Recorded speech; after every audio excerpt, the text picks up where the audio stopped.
The daily life of the diamond king C35, the crazy goddesses और Hestia ज़किस। Alex ने एक आवाज़ सुनी जिसने उसका ध्यान आकर्षित किया और उसने एक सुनहरे बालों वाली लोमड़ी लड़की को अपने सामने देखा। लेकिन यह समझने के लिए कि वह इस स्थिति में कैसे पहुंचा, हमें दिन की शुरुआत में जाना होगा। अगली सुबह एलेक्स उज्ज्वल धूप के कारण जाग गया। आंखें मूंदते हुए उसने महसूस किया कि उठने का समय हो गया है, जैसे कि सूरज जानबूझकर अपनी किरणें भेज रहा था ताकि उसे जगाया जा सके और उसे एक उत्पादक व्यक्ति बनाया जा सके। अपनी उत्पादकता के विचारों पर हंसते हुए उसने उठने का फैसला किया, लेकिन एक शरीर ने उसकी बांह पकड़ रखी थी।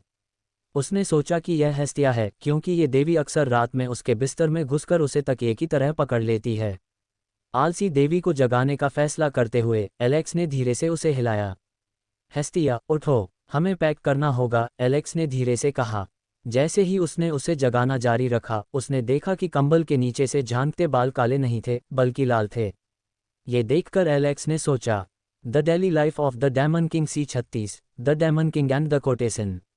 एलेक्स द्वारा हेस्टिया को घर टेलीपोर्ट करने के बाद देवी, जो पहली बार टेलीपोर्टेशन का अनुभव कर रही थी, खुद को अपने नए घर के मुख्य हॉल में पाती है।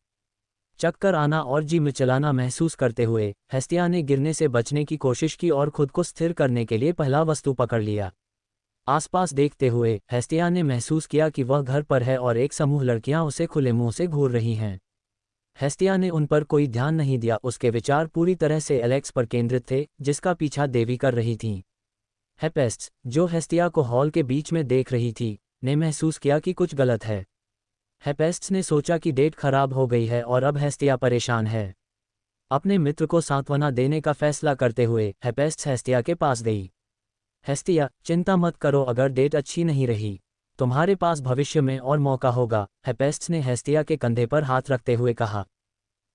वह राक्षस राजा का दैनिक जीवन C37, एक नया परिवार सदस्य और राक्षस राजा का हमला। घर के प्रवेश द्वार पर टेलीपोर्ट करते हुए एलेक्स ने हारुहिमे को देखा, जो अभी भी सदमे में थी। मुस्कुराते हुए उसने उसे अपने पीछे आने का इशारा किया। देखते हुए कि हारुहिमे ने अनुसरण करने का फैसला किया, एलेक्स ने दरवाजे का हैंडल पकड़ लिया और उसे घुमाया, घर में प्रवेश करने का इरादा किया। हालांकि इससे पहले कि वह अपना पहला कदम अंदर ले सकता था, वह लगभग एक काले बालों वाले रॉकेट द्वारा उड़ा दिया गया था जो उसे हिलाने लगा। हिलाना इतना तीव्र था कि उसकी संदिग्ध गतिविधियों के लिए विभिन्न वस्तुएं उसके जेब से गिरने लगीं। हर कोई हेस्टिया को एलेक्स को हिलाते हुए देख रहा था और उसकी जेब से वस्तुएं गिरते हुए देखकर अविश्वास में अपनी आंखें चौड़ी कर लीं। एलेक्स ने महसूस किया कि वस्तुएं उसकी जेब से गिर रही थीं और उसने कुटिल मुस्कान दी, समझते हुए कि वह उजागर हो गया था। चूंकि सभी का ध्यान हेस्टिया पर था जो एलेक्स को हिला रही थी, किसी ने भी उसके पीछे आने वाले नए मेहमान पर ध्यान नहीं दिया। एक बार फिर हेस्टिया को खुद से दूर करने की कोशिश करते हुए एलेक्स ने एक अलग दृष्टिकोण अपनाने का फैसला किया। राक्षस राजा का दैनिक जीवन C38, हारुहिमे का नया भाग्य और प्रशिक्षण की शुरुआत। अगली सुबह जागते हुए एलेक्स ने महसूस किया कि उसने इस दुनिया में आने के बाद से इतनी अच्छी नींद नहीं ली थी। बिस्तर पर थोड़ी देर लेटने के बाद उसने महसूस किया कि कुछ गायब है और दूसरे व्यक्ति के लिए बिस्तर पर महसूस करना शुरू किया। जिसे वह ढूंढ रहा था उसे नहीं पाकर एलेक्स ने अपनी आंखें खोलीं और उस देवी को ढूंढने लगा जो हमेशा उसके बिस्तर में घुस जाती है। पुष्टि करते हुए कि हेस्टिया कहीं नहीं मिली, उसने हताशा में सांस ली और उठने का फैसला किया। कपड़े पहनकर और अपने दिन की शुरुआत करने के लिए भोजन कक्ष में जाने के लिए एलेक्स नीचे चला गया और सभी को पहले से ही मेज पर बैठे और नाश्ता करते हुए देखकर आश्चर्यचकित हो गया। एलेक्स समझ नहीं पा रहा था कि यह कैसे हो सकता है। आमतौर पर सुबह में केवल हिप्हेस्ट्स और तसुबा की नाश्ते के लिए उठते थे, जबकि बाकी लोग सोना पसंद करते थे और जब तक परेशान नहीं किए जाते तब तक नहीं उठते थे। इन विचारों को एक तरफ रखते हुए एलेक्स हेस्टिया के पास गया, जो राक्षस राजा का दैनिक जीवन C39, नया खतरा और समय कूद। एलेक्स ने महसूस किया कि फ्रेया घर पर है और उसे देख रही है। उसने उसे हाथ हिलाया और तुरंत उसके कमरे में टेलीपोर्ट किया। चारों ओर देखते हुए उसने देखा कि फ्रेया के अलावा केवल ओटो मौजूद था, जिसका चेहरा हमेशा की तरह अभिव्यक्तिहीन था। ओटो को सिर हिलाते हुए एलेक्स उस मेज की ओर बढ़ा जहां फ्रेया पहले से ही चाय डाल रही थी। एलेक्स ने फ्रेया को संदेह से देखा, सोच रहा था कि क्या वह वास्तव में उसकी प्रतीक्षा कर रही थी या वह उसे घड़ी के चारों ओर देख रही थी। यह विचार उसे सिहरा दिया, क्योंकि फ्रेया में यानडेरे प्रवृत्ति हो सकती है। हालांकि कुछ विचार के बाद एलेक्स ने फैसला किया कि यह जरूरी नहीं कि एक बुरी बात हो। यदि सही तरीके से संभाला जाए तो एक यानडेरे बहुत फायदेमंद हो सकता है।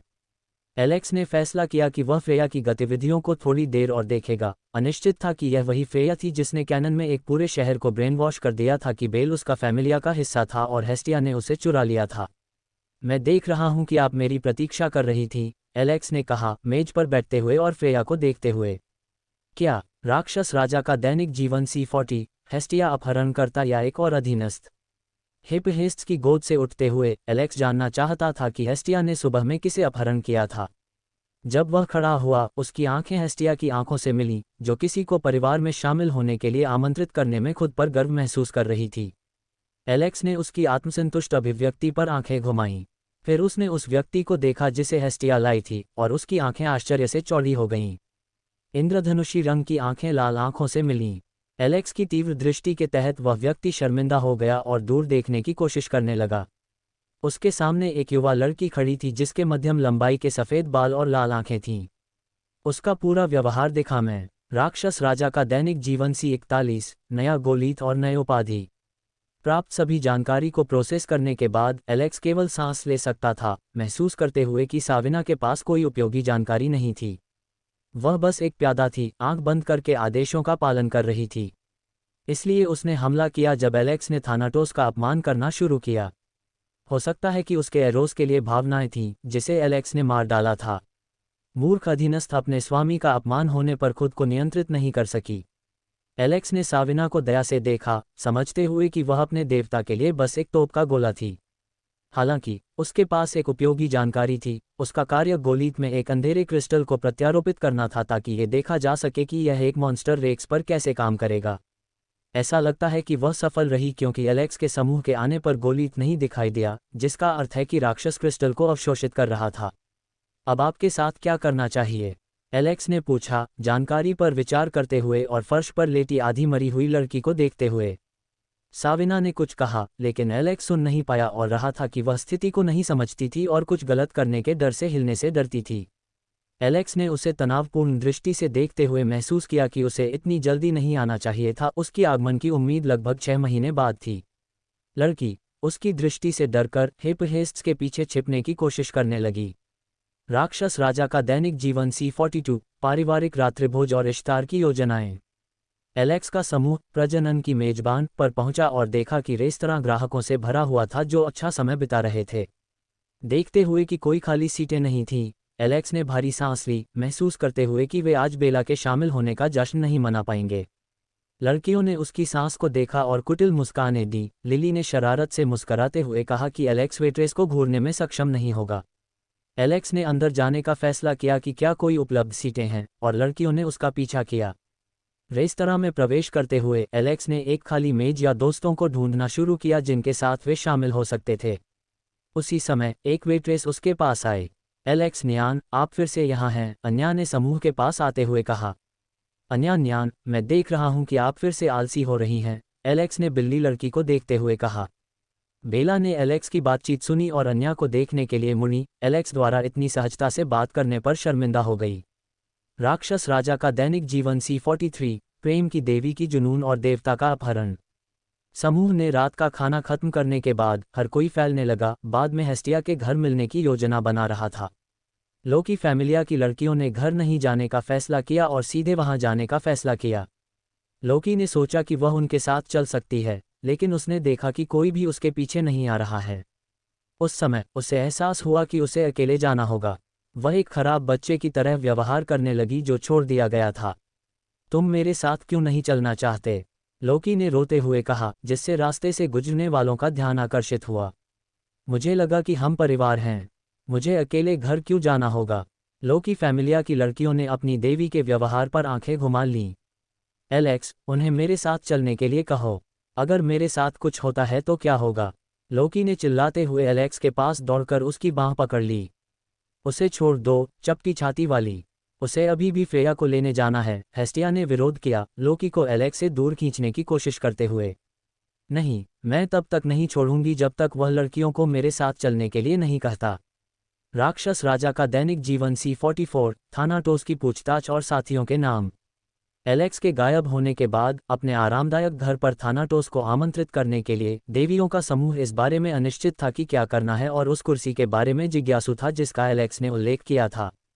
हिपहेस्ट्स ने उनकी भ्रम की स्थिति को देखते हुए अपने माथे पर रगड़ा, आश्चर्यचकित था कि ये प्राचीन देवियां इतनी लापरवाही से व्यवहार कर सकती हैं। सांस लेते हुए उसने उनसे अपने कार्यशाला में आने के लिए कहा और देवियां, जो कुर्सी के बारे में जानने के लिए उत्सुक थी जिसने हिपहेस्ट्स को इतना उत्तेजित किया था, उसके पीछे चली गईं। कार्यशाला में पहुंचने पर लोकी अपने कमरे की तरह अंदर घुसी और तुरंत सब कुछ जांचने लगी, क्योंकि उसे पिछली बार ऐसा करने का मौका नहीं मिला था। फेया ने कार्यशाला में प्रवेश करते ही एलेक्स के वर्कबेंच और कुर्सी को देखा जिस पर वह आमतौर पर बैठता था और सीधे उसकी ओर बढ़ गई। हेस्टिया ने लोकी को सब कुछ जांचते और छूते हुए एक जिज्ञासु बच्चे की तरह व्यवहार करते हुए देखा और टिप्पणी करने से खुद को रोक नहीं पाए, क्या तुमने पहले कभी ऐसा कुछ नहीं देखा है? राक्षस राजा का दैनिक जीवन C45, संभावित खतरे या मातृत्व के अधिकार के लिए लड़ाई। थानाटोस के दिमाग से जानकारी निकालते हुए एलेक्स ने आखिरकार उन मूर्खों के समूह के नाम सीखे जो अराजकता फैलाने की कोशिश कर रहे थे। लेकिन जैसा कि उसने संदेह किया था, कोई उन्हें छाया से मदद कर रहा था और उसे यह पसंद नहीं आया। आमतौर पर ऐसे प्राणी दान से काम नहीं करते हैं और सबसे अधिक संभावना है कि एरेबस इस इकाई के हाथों में एक दयनीय कठपुतली था। इस दुनिया के देवताओं और प्राणियों को देखते हुए एलेक्स ने निष्कर्ष निकाला कि ये दुनिया काफ़ी कमज़ोर थी और पर्दे के पीछे की इकाई शायद सिर्फ मज़े कर रही थी। एलेक्स ने याद करने की कोशिश की कि यह कौन हो सकता है, लेकिन एक निश्चित निष्कर्ष पर नहीं पहुंच सका क्योंकि ऐसे कई प्राणी थे। एलेक्स ने अनुमान लगाना जारी रखा, अनुमान लगाते हुए कि यह कौन हो सकता है, और ये सभी प्राणी बहुत खतरनाक थे। इसलिए उसे उनके संभावित आगमन के लिए तैयार रहने की आवश्यकता थी। जबकि एलेक्स गहरी सोच में था, देवियां उसे देख रही थीं, उसका चेहरा लगातार सिकुड़ रहा था। आप क्या सोच रहे हैं? राक्षस राजा का दैनिक जीवन C46, एक की कीमत पर दो देवता। जबकि एलेक्स का समूह कूड़ा देवता को अपहरण और पूछताछ में व्यस्त था, इश्तार विश्वसनीय जानकारी की कमी से अपना दिमाग खो रही थी। उसे जो कुछ भी मिला वह बस अतिरंजित अफवाहें थीं, जो इतनी विकृत थीं कि वह सच और झूठ के बीच अंतर नहीं कर सकती थी। इश्तार ने साहसिक लोगों से पूछताछ करने के लिए अपने आकर्षण का उपयोग करने की भी कोशिश की, लेकिन कुछ भी उपयोगी नहीं सीखा। उसने हेस्टिया फैमिलिया के बारे में अधिक जानने के बजाय कुछ नए पंथ के बारे में अधिक जानकारी प्राप्त की, जो अतिरंजित अफवाहों के पीछे छिपा हुआ था। इस समय इश्तार अपने सिंहासन पर बैठी थी, अपने फैमिलिया के सदस्यों पर गुस्से से घूर रही थी, जो इतने सरल कार्य के रूप में जानकारी इकट्ठा करने में विफल रहे थे। क्या ये सब आप लोग मेरे दूर रहने के दौरान इकट्ठा कर पाए? इश्तार ने चिल्लाते हुए फर्श पर एक गिलास तोड़ दिया। टुकड़े उड़ गए और उसके फैमिलिया के सदस्यों को घायल कर दिया, जो घुटने टेककर अपनी देवी को देखने से डरते थे। इश्तार सामा, हम अपना सर्वश्रेष्ठ प्रयास कर रहे हैं, लेकिन हमें जो भी जानकारी मिलती है वह बहुत ही बेतुकी लगती है, उसके फैमिलिया के एक सदस्य ने कहा। राक्षस राजा का दैनिक जीवन C47, खलनायक समूह द्वारा एक और चाल। जबकि इश्तार सब कुछ स्वीकार करने या मृत्यु का सामना करने के बारे में सोच रही थी, एलेक्स ने देवी के आंतरिक संघर्ष को ध्यान से देखा। उसके विचार कभी कभी इस बात पर चले जाते थे कि पुरुष देवता इश्तार के पास कैसे आते रहते हैं बिना गंदा महसूस किए। इस जगह पर होने से एलेक्स को एक बढ़ती हुई घृणा की भावना महसूस हुई। जब वह इस भावना से जूझ रहा था, एक पुरुष देवता भागने की कोशिश करने लगा। एलेक्स ने ज्यादा ध्यान नहीं दिया, जानते हुए कि देवता हॉल से बाहर नहीं जा पाएगा। इंद्र, भागने की कोशिश करने का कोई मतलब नहीं है, पूरा हॉल सील है, एलेक्स ने कहा बिना देवता की ओर मुड़े, जो दरवाजे खोलने की कोशिश कर रहा था। क्या आपके हारने वालों के समूह ने वास्तव में सोचा था कि मैं आपके साथ कुछ नहीं करूंगा? एलेक्स ने पूछा, अपना सिर थोड़ा इंद्र की ओर घुमाते हुए, जो उसे घृणा से घूर रहा था। और मुझे इस तरह मत देखो, ये तुम्हारी अपनी गलती है। मुझे आपकी घमंडी बातें सुनने में कोई दिलचस्पी नहीं है कि तुम कितने महान हो। राक्षस राजा का दैनिक जीवन C48, नए सहयोगी। एलेक्स सोफे पर बैठा था, गहरे विचार में कि खलनायक ने अपने कार्ड कितनी अच्छी तरह से खेले थे। कमरे में वातावरण, जो पहले से ही तनावपूर्ण था, और भी अधिक दमनकारी हो गया। एलेक्स ने महसूस किया कि असफलताओं का समूह अब न केवल एक राक्षस को संक्रमित करने का लक्ष्य रखता है, बल्कि पूरे अंधेरे कक्ष को, जिससे बड़े पैमाने पर अराजकता फैल जाएगी। उसके विचार अंधेरे थे और वह धूम्रपान करने की इच्छा का विरोध करने के लिए संघर्ष कर रहा था, लेकिन हेस्टिया ने घर में धूम्रपान करने पर सख्त मनाही कर दी थी। एलेक्स ने फिर से सांस ली और कमरे में लोगों को देखा, जो उसे सावधानी से देख रहे थे। लेकिन एक दृष्टि बाकी सभी से अलग थी। हर्मीस की आंखें रुचि से भरी हुई थीं, वह स्पष्ट रूप से होने वाली हर चीज़ के विवरण जानना चाहता था। हेस्टिया ने देखा कि एलेक्स गहरे विचार में है और उसे शांत करने की कोशिश की। एलेक्स, लड़कियां ठीक होंगी। तुमने खुद कहा था कि तुमने उन्हें अच्छी तरह से प्रशिक्षित किया है, हेस्टिया ने उसका हाथ पकड़ते हुए कहा। मैं उनके बारे में चिंतित नहीं हूँ। मैं बेल के बारे में चिंतित हूँ। उसने केवल 1 सप्ताह के लिए मेरे अधीन प्रशिक्षण लिया है, एलेक्स ने जवाब दिया। राक्षस राजा का दैनिक जीवन C49, एल्फ का चुंबन और अजीब भ्रष्टाचार। जब एलेक्स ऊपर आया तो उसने तुरंत अपने घर में 2 अप्रत्याशित मेहमानों को देखा और सोचा कि वे यहाँ क्यों थे। यह उसकी प्रिय एल्फ, रेयू और सिर, छोटी स्टॉकर थी जो अक्सर एलेक्स का पीछा करती थी। उसे उन्हें देखकर आश्चर्य हुआ। एलेक्स को याद आया कि कैनन में रेयू ने हेस्टिया फैमिलिया को डंजन में जाने में मदद की थी, लेकिन वह समझ नहीं पाया कि सिर उसके साथ क्यों आई थी। हालांकि रेयू के चेहरे पर चिंतित देखकर उसे एहसास हुआ कि वह शायद हेस्टिया फैमिलिया के सदस्यों और उसकी भलाई के बारे में चिंतित थी जो सब कुछ होने के बाद हुई थी। रेयू, सिर, आपको देखकर अच्छा लगा। आप यहाँ क्यों हैं? एलेक्स ने लड़कियों से पूछा। मैंने डंजन में जो हुआ उसके बारे में सुना और आपकी जांच करने आए, एक चिंतित रेयू ने जवाब दिया, एलेक्स के पास आते हुए और उसका हाथ पकड़ते हुए। आप कह सकते हैं कि मैं आधा ठीक हूँ। मैं शांत हो गया हूँ। शायद, एलेक्स ने एक कुटिल मुस्कान के साथ जवाब दिया। राक्षस राजा का दैनिक जीवन C50, भ्रष्टाचार को शुद्ध करना और राक्षसों के बीच लड़ाई। सील किए गए क्रिस्टल को अपनी जेब में रखते हुए एलेक्स ने रहस्यमय दीवार वाले कमरे की जांच शुरू की। वह समझना चाहता था कि अलार्म सिस्टम क्यों विफल हो गया था। एलेक्स धीरे धीरे दीवारों के साथ चलता हुआ, उन्हें छूता हुआ और सिस्टम का हिस्सा होने वाले क्यूब्स को ढूंढने की कोशिश कर रहा था। समूह ने उसके कार्यों को बारीकी से देखा, ठीक से समझ नहीं पा रहा था कि वह क्या ढूंढ रहा था और क्यों वह उन लड़कियों के पीछे नहीं जा रहा था जो डंजन में फंसी हुई थीं। अंत में एलेक्स एक कोने में पहुंचा और अलार्म सिस्टम का हिस्सा रहे क्यूब के अवशेष पाए। उसने टुकड़े उठाए और उन्हें अध्ययन करने लगा, खराबी के कारण का पता लगाने की कोशिश कर रहा था। गहन जांच के बाद एलेक्स को समझ में आया कि क्या हुआ था। एलेक्स, तुम क्या कर रहे हो? क्या हमें लड़कियों के पीछे नहीं जाना चाहिए? हेस्टिया ने पूछा, पास आते हुए और उसके हाथों में खराब क्यूब को देखकर। मैं ये पता लगाने की कोशिश कर रहा था कि अलार्म सिस्टम क्यों विफल हो गया, एलेक्स ने जवाब दिया। राक्षस राजा का दैनिक जीवन C51, रिविरा, साहसिक लोगों का स्वर्ग। एलेक्स ने समझाया कि क्यों साहसिक लोगों को इन शापित दीवारों के लिए बलिदान किया जा रहा था। समूह ठंडे पसीने में डूब गया और देवता सदमे में जम गए, उनके मुंह खुले हुए थे। वे समझते थे कि आत्मा के नुकसान का क्या अर्थ है। आत्माएं बिना किसी निशान के गायब नहीं होती हैं। मृत्यु के बाद एक व्यक्ति पुनर्जन्म के चक्र में प्रवेश करता है ताकि वह शुद्ध हो सके और मर्त्य दुनिया में पुनर्जन्म ले सके। यदि वे साहसिक लोगों को दीवार के लिए खिलाना जारी रखते हैं तो ये दुनिया में संतुलन को बाधित कर सकता है। हालांकि एलेक्स ने पता लगाया कि बहुत अधिक पीड़ित नहीं थे, भ्रष्टाचार अभी भी फैल गया था और चेतना प्राप्त करने लगा था। यह एक लावा की तरह था जिसे अपने कोकून से निकलने और तबाही मचाने के लिए खिलाया जा रहा था। एलेक्स ने महसूस किया कि अरेबस के पास मौजूद क्रिस्टल एक दुष्ट इकाई के टुकड़े थे। ये टुकड़े छोटे थे लेकिन अगर उन्हें अनियंत्रित छोड़ दिया जाए तो महत्वपूर्ण नुकसान पहुंचा सकते थे। उसने फैसला किया कि जब समय आएगा तो उसे इसके खिलाफ जवाबी उपाय तैयार करने होंगे। राक्षस राजा का दैनिक जीवन C52, खलनायकों की योजना और रक्षा की तैयारी। एलेक्स थके हुए बैठा था, अपने आसपास के वातावरण पर कोई ध्यान नहीं दे रहा था। उसके विचार सरल थे, वह इस दुनिया में केवल एक शांतिपूर्ण जीवन की तलाश में आया था। जो शक्ति उसने प्राप्त की थी वह उस इच्छा को पूरा करने में मदद करने वाली थी। वह बस कुछ रोमांच के साथ एक शांतिपूर्ण जीवन चाहता था, लेकिन हाल ही में जो कुछ भी हो रहा था वह उसकी नसों पर भारी पड़ रहा था। उसने कभी भी दुनिया को नष्ट करने या गुलाम बनाने की इच्छा रखने वाले खलनायकों का सामना करने का लक्ष्य नहीं रखा था। उसे बस एक सरल और शांतिपूर्ण जीवन की आवश्यकता थी। समूह के सदस्यों ने एलेक्स को देखा, जो एक बार फिर गहरी सांस ले रहा था। वे नहीं जानते थे कि कैसे प्रतिक्रिया दें। जब से उस असफलताओं के समूह ने दिखाई दिया था, एलेक्स अपने विचारों में और अधिक डूबता जा रहा था। हेस्टिया ने उसकी स्थिति को देखते हुए उसे सांत्वना देने के लिए पास आकर उसके सिर पर धीरे से हाथ फेरा। क्या तुम ठीक हो? हेस्टिया ने धीरे से पूछा। मुझे नहीं पता, एलेक्स ने बिना ऊपर देखे जवाब दिया।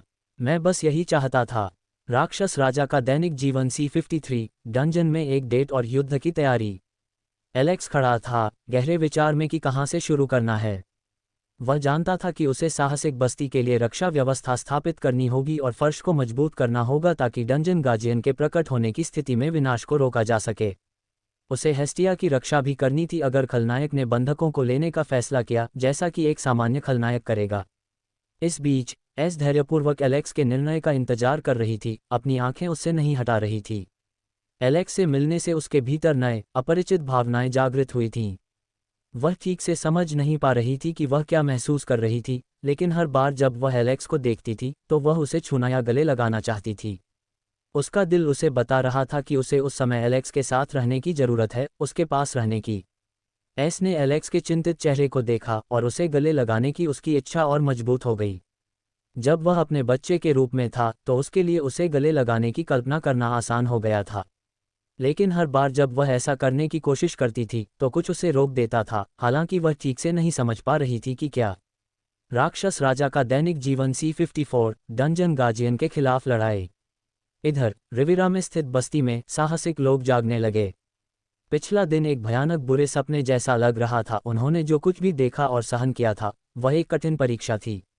18वें मंजिल तक चींटियों के झुंड द्वारा पीछा किए जाने की यादें अभी भी उन्हें परेशान कर रही थीं। वे जानते थे कि डंजन में उत्परिवर्तित राक्षस प्रकट हो सकते हैं, लेकिन इतनी संख्या में नहीं। पूरी बस्ती में साहसिक लोग समूहों में इकट्ठे हुए सतह पर लौटने की योजना बनाने की कोशिश कर रहे थे।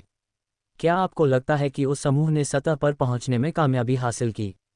एक साहसिक ने पूछा। मुझे नहीं पता, मुझे उम्मीद है कि वे पहुंच गए होंगे और या तो मदद लाए होंगे या कम से कम कुछ अच्छी खबर, दूसरे ने जवाब दिया। मुझे संदेह है कि वे बच निकलने में कामयाब हुए, तीसरे ने गंभीरता से कहा। तुम्हें ऐसा क्यों लगता है? चौथे ने पूछा। ये निराशावाद नहीं है, यह एक यथार्थवादी दृष्टिकोण है कि क्या हो सकता है, तीसरे ने समझाया। क्या तुम सचमुच मानते हो कि उन 5 लोगों ने तोड़ने में कामयाबी हासिल की? राक्षस राजा का दैनिक जीवन C55 लोली देवी को कम मत आंकना। बस्ती में साहसिक लोगों ने गार्जियन के परिवर्तन को अवर्णनीय भय और निराशा के साथ देखा। जब वे अपने अपरिहार्य विनाश के लिए आत्मसमर्पण कर रहे थे तब भी वे ऐसी दयनीय मृत्यु को स्वीकार नहीं कर सके। काला कीचड़ गार्जियन को निगल गया, एक कोकून बनाते हुए, और हर कोई जानता था कि इससे कुछ बहुत मजबूत और इस दुनिया में ज्ञात किसी भी आपदा से अधिक भयानक निकलेगा। निराशा अपने चरम पर पहुंच गई जब कोकून की सतह पर दरारें दिखाई देने लगीं। जब उत्परिवर्तित गार्जियन का हाथ एक दरार से निकला तो साहसिक लोगों ने भय से अपने हथियार गिरा दिए, लड़ने की सभी इच्छा खो दी। उन्हें एहसास हुआ कि जीत की कोई संभावना नहीं है और यहाँ तक कि उद्धार की आशा भी गायब हो गई थी। उन पागल आंखों की दृष्टि जो गार्जियन के शरीर को ढक रही थीं, जो सीधे उनकी आत्माओं में देख रही थीं, उन्हें भय से कांपने पर मजबूर कर दिया। जो लोग अभी भी खड़े थे वे निराशा में गिर गए, एहसास हुआ कि कोई बचाव नहीं है। राक्षस राजा का दैनिक जीवन C56 सच्चाई का पर्दाफाश और भविष्य की योजनाएं। एलेक्स ने निक्स को देखा, जो टूटी हुई नाक के साथ फर्श पर लेटी हुई थी, और बस अपना सिर हिलाया। उसकी स्थिति को अपने पक्ष में मोड़ने के लिए एक बंधक लेने की कोशिश वास्तव में मूर्खतापूर्ण थी। एलेक्स ने ऐसे परिणाम के लिए तैयारी की थी, नहीं चाहता था कि हेस्टिया एक दिन पकड़ी जाए और जो हुआ उसके लिए खुद को दोषी ठहराए। वह मुस्कुराया, एहसास हुआ कि प्रशिक्षण ने भुगतान किया था। ये देखना अच्छा था कि हेस्टिया कुशलता से अपने विरोधियों को नीचे गिराने के लिए संयोजन निष्पादित कर रही थी। अपने सिंहासन को बुलाते हुए एलेक्स ने बैठने और लड़कियों के आराम करते समय देखने का फैसला किया। क्या तुम्हें किसी मदद की जरूरत है? एलेक्स ने पूछा, लड़कियों को घास पर लेटे हुए देखते हुए अनिश्चित था कि वे सो रही थीं या बस आराम कर रही थीं। मैं ठीक हूँ, थोड़ा आराम करूंगी और फिर से लड़ने के लिए तैयार हो जाऊंगी, डैफने ने कहा, अपनी आंखें नहीं खोलते हुए। मुझे कुछ मदद की जरूरत है, मैं एक हीलर हूँ और मैं इस तरह के तनाव की आदत नहीं हूँ, कैसेंड्रा ने थके हुए कहा, अपना सिर उठाने की कोशिश करते हुए। ऐसा इसलिए है क्योंकि तुमने अपने प्रशिक्षण की उपेक्षा की और हर चीज को आधे दिल से किया, एलेक्स ने कहा। राक्षस राजा का दैनिक जीवन C57 ओरेरियो के लिए लड़ाई और एक और खलनायक का कब्जा। चलो थोड़ा पीछे चलते हैं। ओरेरियो में राक्षसों के साथ लड़ाई शुरू होने से पहले के समय में फ्रेया सुबह जल्दी उठ गई, सूरज निकलने से पहले। वह बिस्तर से बाहर निकली और कंबल उसके पतले शरीर से नीचे सरक गया। उसका नींद भरा चेहरा उसे और भी सुंदरता बनाता है। अपनी आंखों को रगड़ने और खिड़की से बाहर देखने के बाद उसने देखा कि सूरज अभी तक नहीं निकला था। किसी भी अन्य लड़की की तरह फ्रेया थोड़ी देर और बिस्तर पर रहना चाहती थी, लेकिन उसके पास योजनाएं थीं और वह अपने प्रिय को निराश नहीं कर सकती थी। बिस्तर से उठते हुए अपने आश्चर्यजनक आंकड़े को प्रदर्शित करते हुए फेया ने अपने कार्यों के लिए तैयारी शुरू कर दी। वह जानती थी कि उसे उन तैयारियों को पूरा करना होगा जिन्हें एलेक्स भूल गया था। कपड़े पहनने के बाद फेया अपने अपार्टमेंट से बाहर निकली, जहां हमेशा की तरह उसका वफादार अंगरक्षक ओट्टो पहले से ही उसके लिए इंतजार कर रहा था। क्या आप पहले से ही जाग गई हैं, मेरी मालकिन? शायद आपको थोड़ी देर और आराम करना चाहिए। ओट्टो ने फ्रेया को इतनी जल्दी उठा देखकर पूछा। यह राक्षस राजा का दैनिक जीवन C58 असफलताओं के समूह का कब्जा। एलेक्स ने देखा कि शहर में लड़ाई समाप्त हो गई। उसके चेहरे पर एक हल्की मुस्कान बन गई। एक समस्या हल हो गई। अब उसे अरेबस के बारे में जानकारी इकट्ठा करने की जरूरत थी, और फिर वह आखिरकार इस खलनायकों के सर्कस को समाप्त कर सकता था जो दुनिया में अराजकता फैलाने की कोशिश कर रहे थे।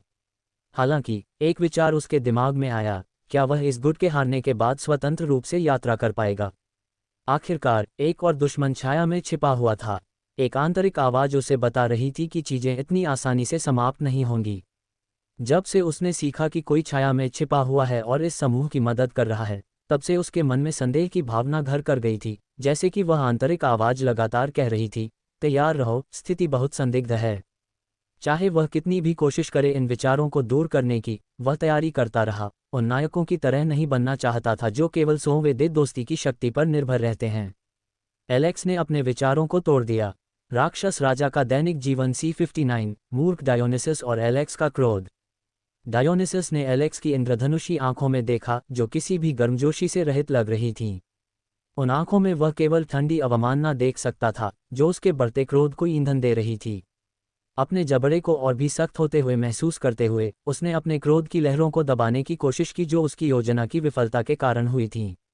उसकी दृष्टि साहसिक लोगों पर पड़ी जो दृश्य को देख रहे थे, और उसकी आंखें घमंड से भर गईं। ये दयनीय मर्त्य उस पर, एक देवता पर, ऐसी अभिव्यक्तियों के साथ देखने की हिम्मत कैसे कर सकते थे? एक बार फिर अपनी दिव्य शक्ति को बुलाने की कोशिश करते हुए डायोनिसस ने महसूस किया कि यह अवरुद्ध है। उसका अर्कानम, जो एक ढाल के रूप में काम करने वाला था, बेकार साबित हुआ। ये समझते हुए कि उसकी शक्ति दबा दी गई है, उसने एलेक्स को घृणा से देखा। संदेह था कि वह इसका कारण था। लेकिन जब उनकी आंखें मिलीं, तो डायोनिसस के शरीर में भय की एक लहर दौड़ गई। उन इंद्रधनुषी आंखों में कुछ छिपा हुआ था जिसे वह समझ नहीं पा रहा था। एलेक्स, हालांकि, शांति से देख रहा था। राक्षस राजा का दैनिक जीवन C60, गरीब निक्स और शाम की फिल्म योजनाएं। अपनी कार्यशाला में पहुंचने पर एलेक्स दो नए मित्रों को साथ लाया, निक्स और पीटा हुआ डायोनिसस, जो अभी भी अपने पुनर्वास के प्रारंभिक चरण के बाद बेहोश था ताकि वह एक कानून का पालन करने वाला देवता बन सके। निक्स एक और टेलीपोर्टेशन का अनुभव करने के बाद उतनी विचलित नहीं थी जितनी वह पहली बार में थी। एलेक्स के कंधे पर लटकते हुए उसने चारों ओर देखना शुरू किया, ये पता लगाने की कोशिश की कि वह कहाँ थी। उसकी आंखें विभिन्न हथियारों और वस्तुओं को प्रदर्शित करने वाले स्टैंड से भरे एक बड़े स्थान पर पड़ीं। चाहे निक्स हथियारों में कभी रुचि नहीं रखती थी, वह जो देख रही थी उससे प्रभावित हुई। जैसे ही उसने कार्यशाला का सर्वेक्षण जारी रखा, उसे एहसास हुआ कि यह एक प्रयोगशाला की तरह अधिक थी, न कि एक यातना कक्ष। लेकिन अचानक उसकी दृष्टि रुक गई।